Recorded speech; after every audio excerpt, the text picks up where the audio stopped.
We thank God for everything that was said and done this morning. Thank God for all of you coming out and worship with us this morning. Like I said, you could stay at home, you could have been someplace else, but you chose to come and worship with us. And we don't want to take it for granted and don't want to use or abuse your time, but we want to make sure that you use your time wisely, and we want to be mindful of your time. So if you have your Bibles with you this morning, we want you to turn to St. John, the 21st chapter, and we'll start at verse number 1 and just read a few verses. Now, let me see. Now, we just, for the sake of it, we're just going to read 5 and 6. I'm sorry, starting at 4, 5, and 6. Well, let me back it up to 3, 4, 5, and 6. Simon Peter said unto them, I go fishing. They said unto him, we also go with thee. They went forth and entered into the ship immediately, and that night they caught nothing. When the morning was now come, Jesus stood on the shore, but the disciples knew not that it was Jesus. Then Jesus said unto them, children, have you any meat? They answered him, no. And he said unto them, cast the net on the right side of the ship, and ye shall find. They cast therefore, and now they were not able to draw it for the multitude of fishes. Would you bow your head with me? Father, we thank you for this time. Thank you for this opportunity once again to stand on in your behalf in front of your people to present the good news gospel of Jesus Christ.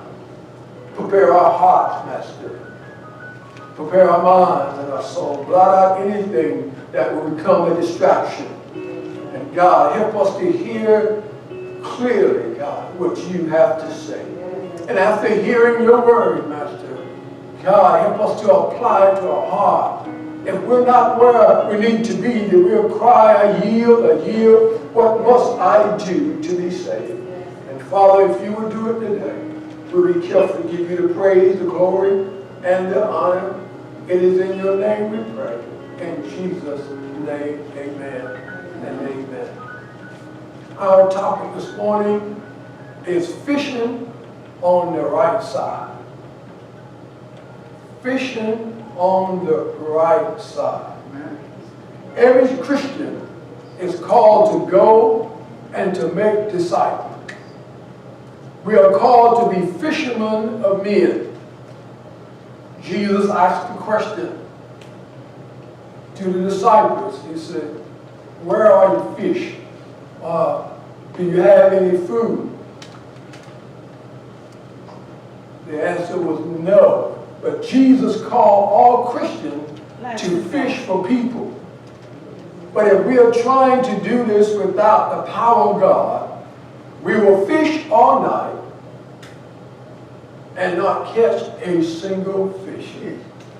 So if you go out on your own and you try to do some things, even witnessing, and you want to just feel good and inside you want to go do something, if you don't have the Lord with you, you just wasted a whole day.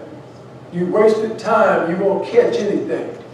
But God declared through the prophet Isaiah, he said, my word that goes out from my mouth, it will not return to me empty, but it will accomplish what I desire and achieve the purpose for which I sent it.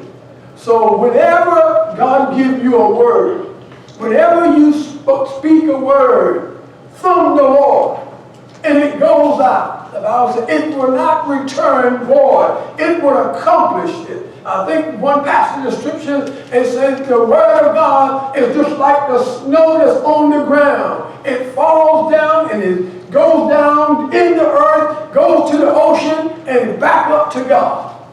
That's the way God's word is. that process, what we call evaporation. When it rains, it goes down in the earth and it makes its way from the stream to the creek. And it's amazing if you study it. It's just intriguing how the water that comes down, it goes into the ground and it goes from a creek to a brook to a stream to the sea to the ocean.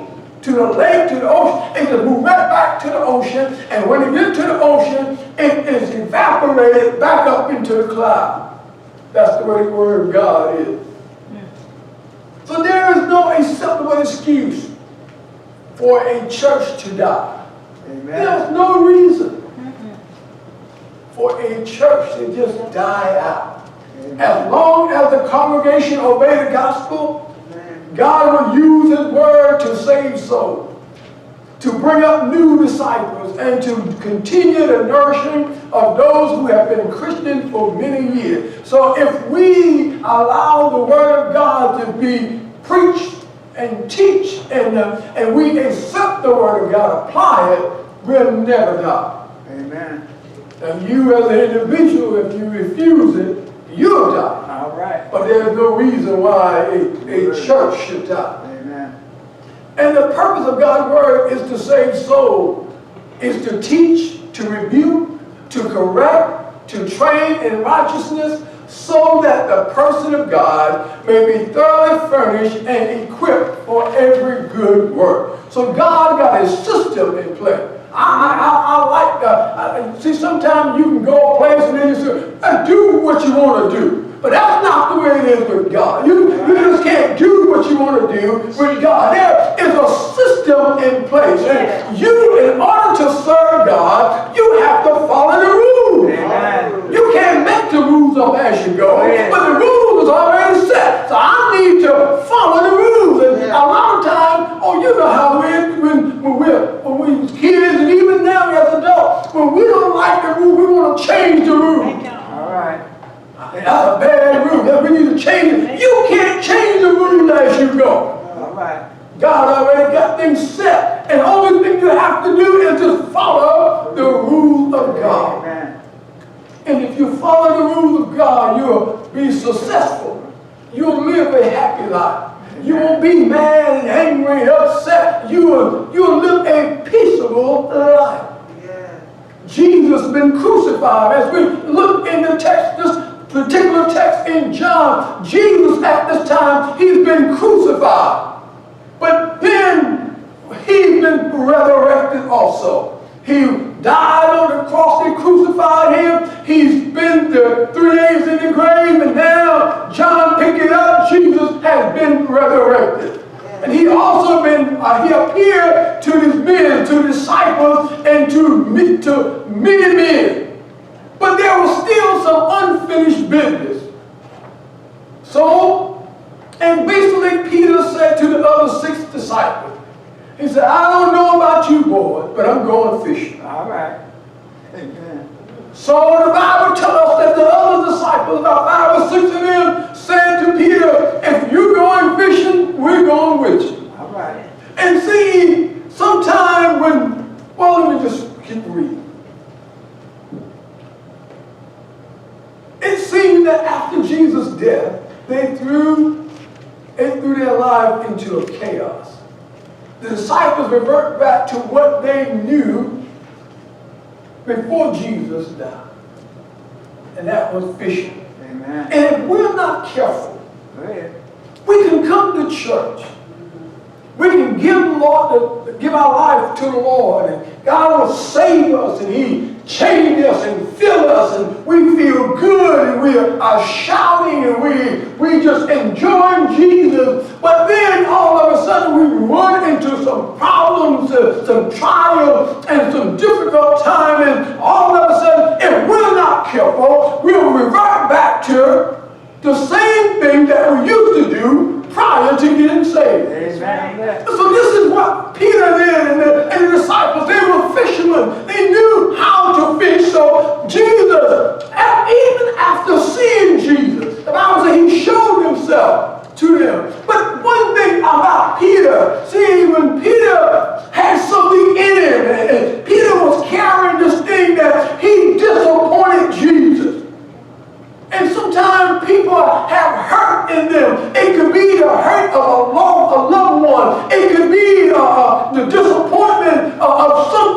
somebody hurt you and you can't seem to get over it. And what you want to do is revert right back to the very same thing. Amen. So Peter, even after seeing Jesus resurrected, he said, well, I'm going fishing. Yeah, I see you, but I'm going fishing. And so Peter went fishing, and he went back to doing what he do best.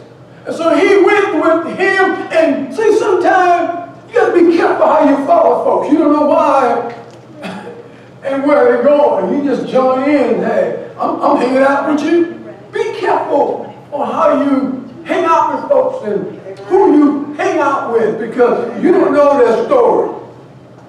So Peter, that night, they fished all night, and they caught nothing. All right. I just want to remind you that these were professional fishermen. They knew how to fish. They knew about the Sea of Galilee. They knew about all the odds and ends, the high place and the low place, where the fishers are at, and all. They knew all the ins and outs about it. They knew where to go, what time to go, Jesus. and what to carry with them. Amen. Knowing all of this, fishing all night, and still didn't catch anything. All right. Now this is the disciples, but let's bring it to 2021. We come to church. All right. We know how to dress. We know how to look like church folks. We come to church and we know how to sing the songs of Zion. Well, it doesn't matter what the denomination is. Some sing from the hymn book. Some sing contemporary. Some sing all the old songs of Zion. But we know how to sing in the church. Hallelujah. We know how to shout when the musician is going. We know how to shout and throw our hands up in the air. We'll sit here and we'll listen to the preacher preach, and we'll say, amen. Preacher, you're in the house. You own the word, and we know what to say. But then we'll leave the church. Nobody saved. Nobody become a disciple. Sunday after Sunday, we know what to do, Amen. but we ain't catching nothing. Nothing. All right now. No fish, no soul, no convert. Amen. But I've been a Christian 20 years, 30 years, 40 years. We know what to do. Sunday after Sunday, we come and we hear and we listen.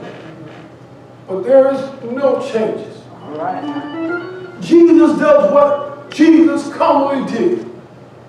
He asked his followers to do the opposite of what they've been doing. He doesn't chastise you and I for returning to our previous profession. That doesn't really matter that much to Jesus at this particular time. He simply ordered a minor alteration in our lives. Such adjustments are easy to follow, but often hard to believe. How can such a minor modification change my life?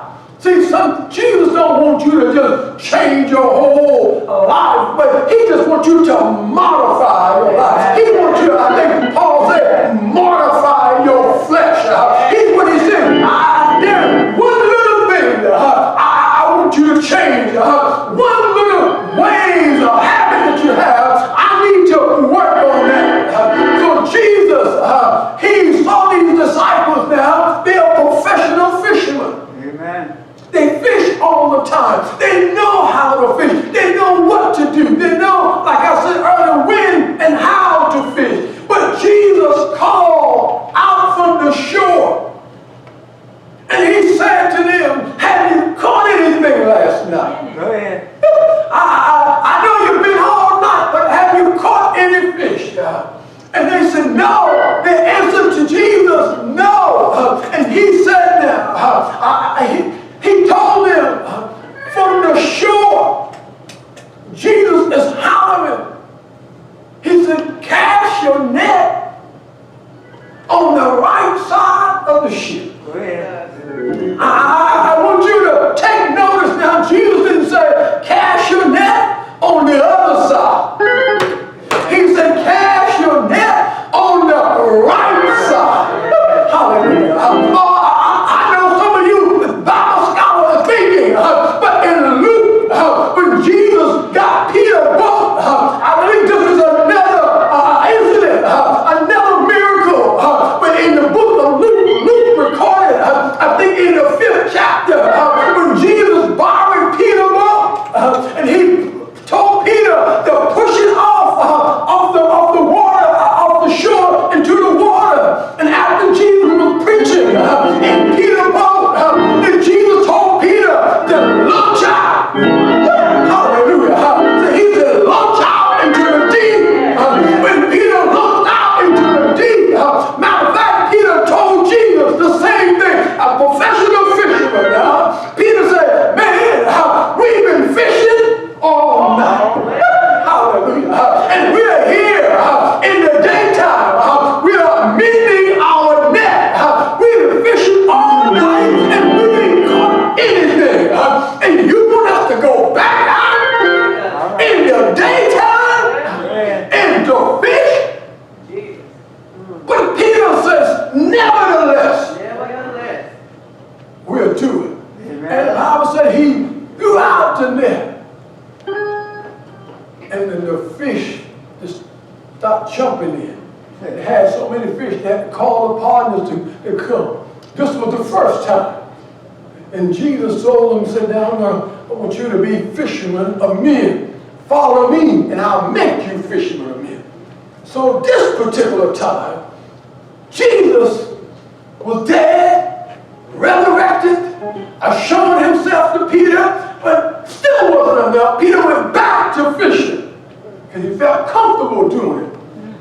And so Jesus, that voice that came across, the command to cast the net on the right side of the ship, it may be interpreted in two ways. Either Jesus was testing their faith by recommending a procedure that Galilean fishermen never uses, or because Jesus could discern a school of fish from his vantage point. Go ahead. I don't know why he told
say, who are you?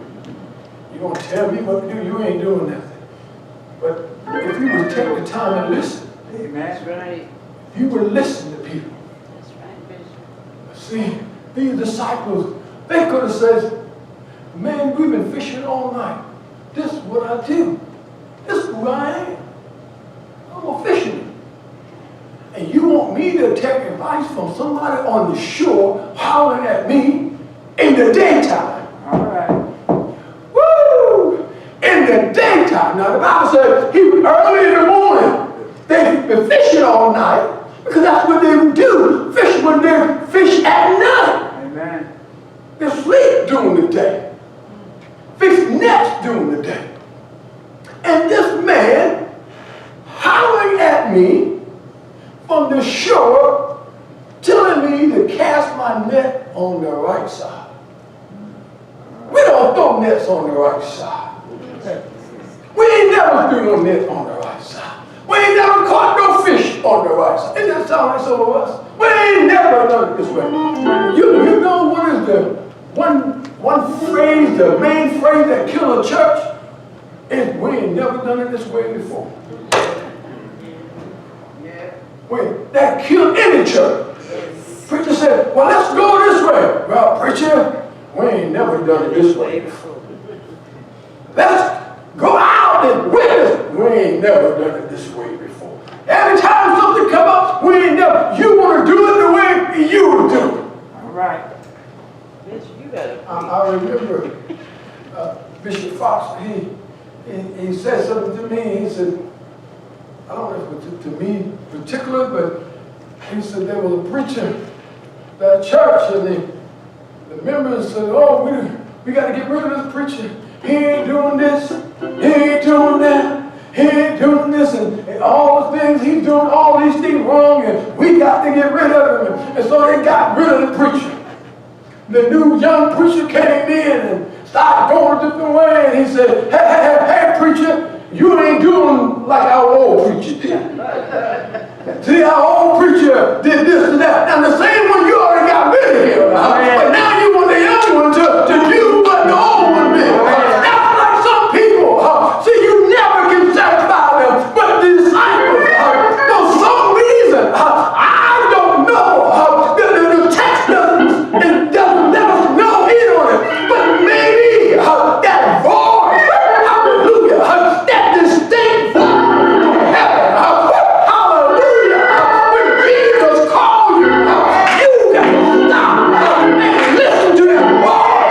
I don't know why I'm doing this, hallelujah, but he told me to cast it out from the other side. I was just thinking, see, in the Hebrew, they got a lot of names for Jesus, for God. They call him El Shaddai. He is the great, he is our healer, he is our deliverer, he is Elohim, and all of those things. But I got one for you this morning. I got one that the Hebrew didn't write. I call him that little boy, somebody, you can be standing around and say, I just feel like something is telling me. I call him that something that's telling me. If you listen to that voice sometimes, you hear somebody telling you, don't do it, don't go, and Jesus. But if you know that voice, that's something, we don't call it by name, it's something, somebody is saying something to me, something is telling me not to do this. I'm going to identify that something today. In Jesus, hallelujah, they're telling you, the Spirit of God, to don't do it. These disciples, they didn't know why they was cast in the net. All right. When all you got to do is obey Jesus. Amen. Your life is all messed up. You've been doing the same thing. You've been working. You've been going to work. You've been living a life. Family, everything is all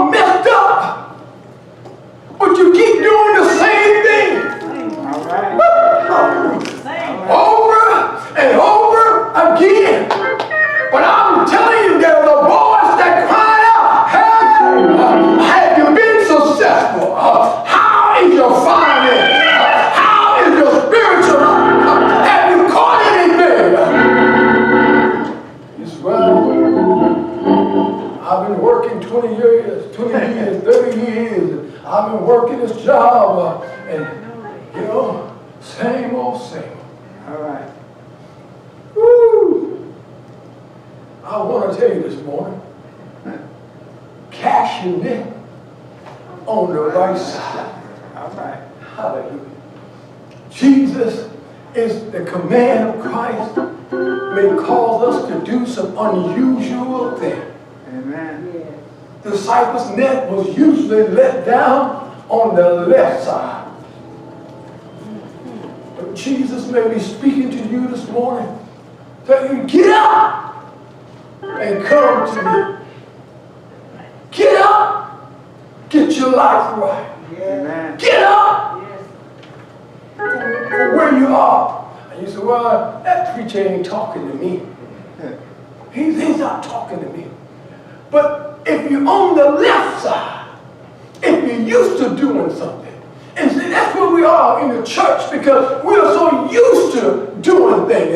And the sister said it, and I really caught it. She said, if we do the same thing after the pandemic that we've been doing before the pandemic, then we didn't learn anything. Nothing.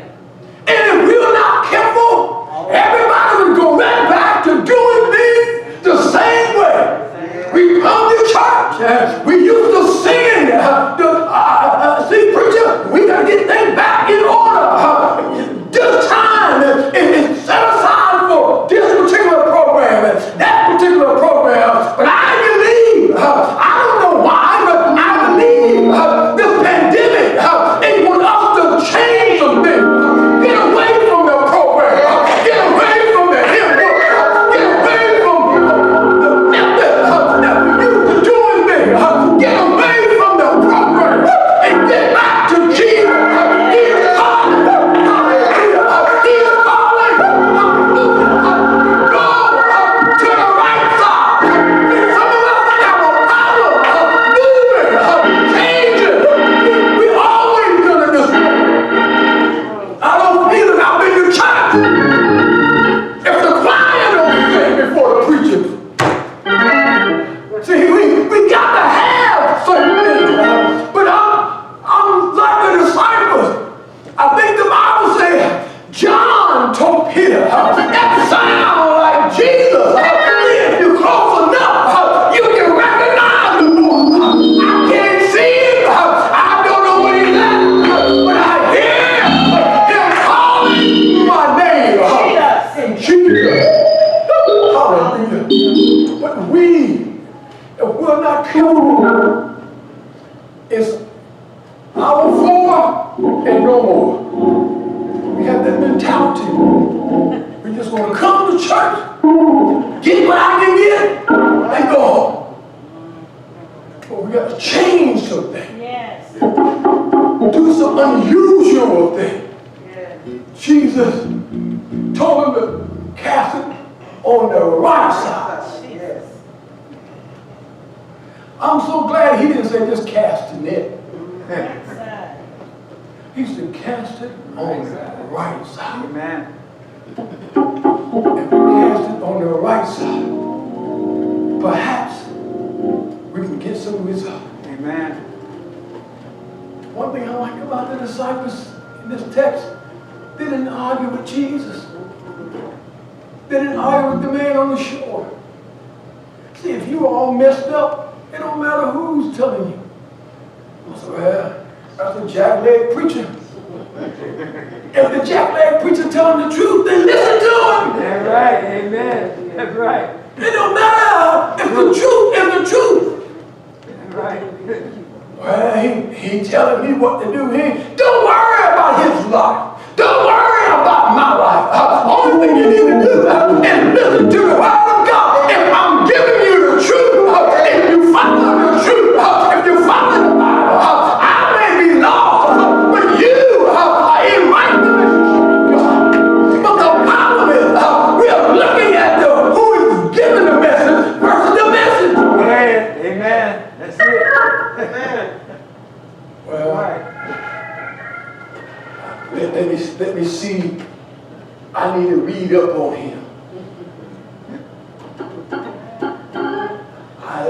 like the preacher, all of them got some skeleton in the closet. Well, I'm going to put that to rest today. I don't know what's in everybody else's closet.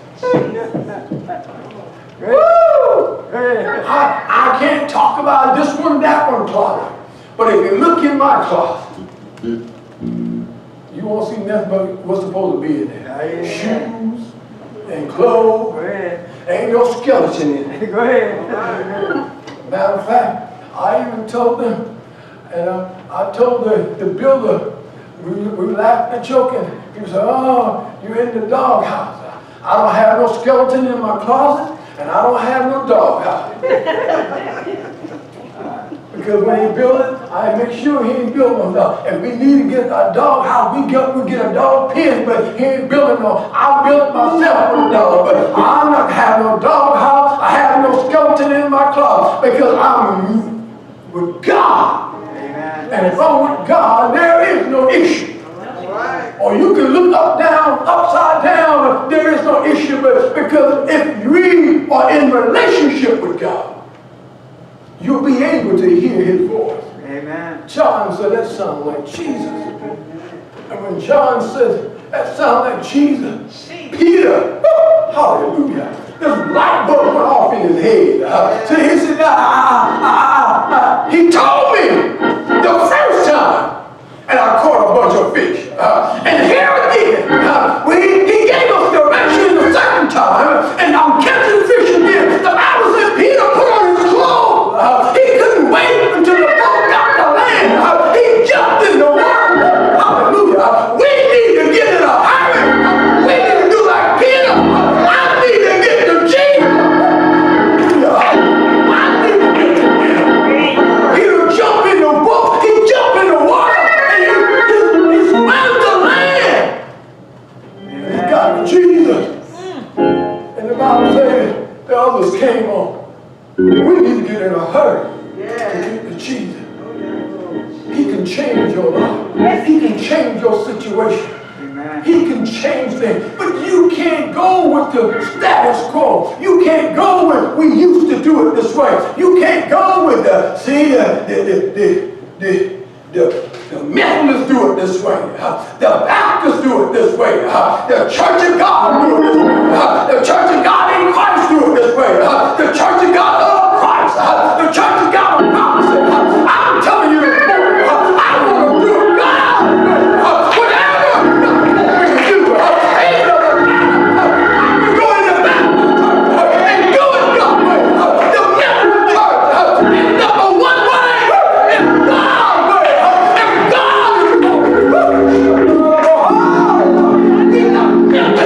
We got program, but I'm telling you, God, He wants us to put away the program, put away the and listen. He said, cast on the right side. Don't do it because the denomination tells you to do it, but do it because I'm telling you. Cast your net on the right side. Not only the church, but your life. The Bible let us know, he said, come out from among them and be ye separated. Don't do what the world is doing. Don't act like the world. But you got to separate yourself. You got, or you can just go with the status quo. The disciples, if they didn't change, they would have went home with nothing. But if you listen to Jesus, I'm finished. If you listen to Jesus,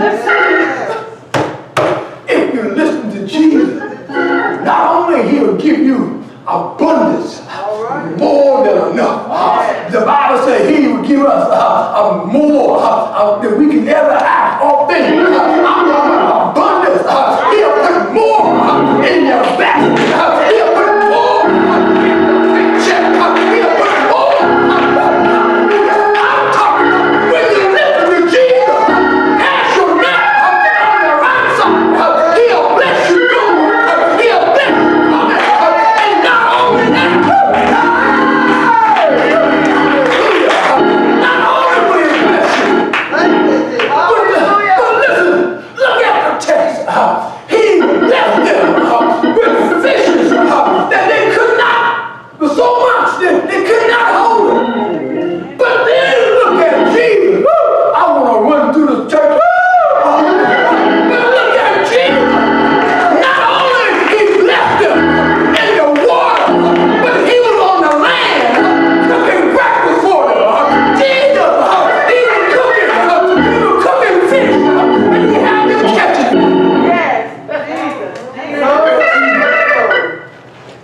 He'll bless you, and then He'll help serve it to you. Yes. Woo! I don't know why you don't want to serve.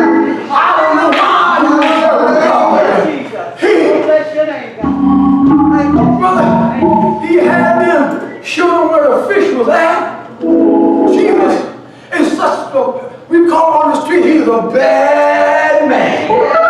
Hallelujah. He's just a bad man. He can tell me, you know how we talk about the woman that she can bring in the bacon and fry it in the pan. But look at Jesus. He told them where to find the fish on the ocean.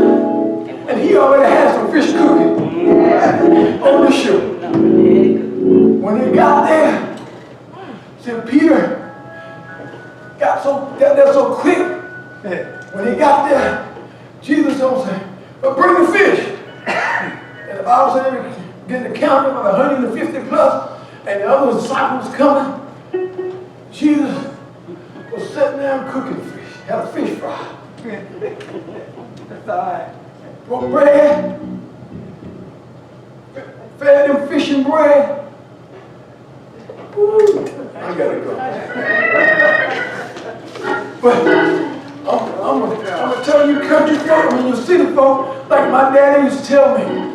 He said, boy, you don't kill a hog till you fatten him up. That's right. See, you take him and you clean him up and you fatten him up before you kill him. So Jesus, he was fattening these disciples up. You're hungry, you're tired, I need to give you something to eat, I need to give you some fish, I need to give you some food, because I got an assignment for you, I got some work for you to do. See, you sitting here, you come to church Sunday after Sunday, and your pastor, he labor on the word to feed you, to give you a meal. And some of you just sit right here every Sunday, and you get fat, eating the word every Sunday. You sit there, oh, I'm so full, I don't know what to do. Empty yourself. That's what you need to do. Empty yourself. See, I can preach and preach and preach until I fall out. But if you already have enough, you can't take no more. You need to get out and empty yourself. Tell somebody. Because, and sometimes you come in here, preach ain't preach hard today. Like, maybe you ain't eating hard. Maybe you full. Maybe you ain't doing anything. See, when you empty yourself out and you come to church, you're hungry. Amen. See, if you sitting here ain't doing nothing, you waiting for a word. You need a spiritual exercise program. And get out and share the word of God. Tell somebody about Jesus. Because he is that kind of God.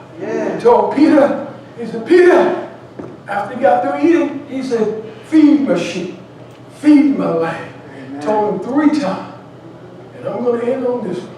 The reason why he told Peter 3 times, the reason why he was on the shore waiting for Peter, because he knew Peter had the issue. Peter wasn't clear about what he'd done. And Peter still had a hang up. He said, Peter, he told Peter, before the cock crowed 3 times, you're going to deny me. Right. He told Peter that. So 3 times, here comes Jesus. Peter, do you love me? Woo! And Peter said, Lord, you know I love you. He said, feed my sheep. Peter, do you love me? The 2nd time. Lord, you know I love you. Feed my lamb. Peter, do you love me? Peter getting mad now, just like he did. See, you see how Peter was hot-tempered. He got mad with the lamb, with the damsel, and he said, I don't know Jesus. And this time, Jesus, on the 3rd time, Peter getting a little warm with Jesus. God, you know I love you. Hallelujah. He wanted Peter to know it's like a redemption on the shore, because he cast his net on the right side. All right. Healing is on the right side. Deliverance is on the right side. Financial blessing is on the right side. Hallelujah. I don't know about you, but I love going right. I don't like wrong. I love right. So Jesus is saying, cast your net on the right side of the shore. If you do your historical study, you'll see that they were always fishing on the left side. But Jesus said, I'm going against what natural and normal. I want you to do what I'm telling you to do, and not what everybody else telling you what you're supposed to do. All right. Would you stand? Cast your net on the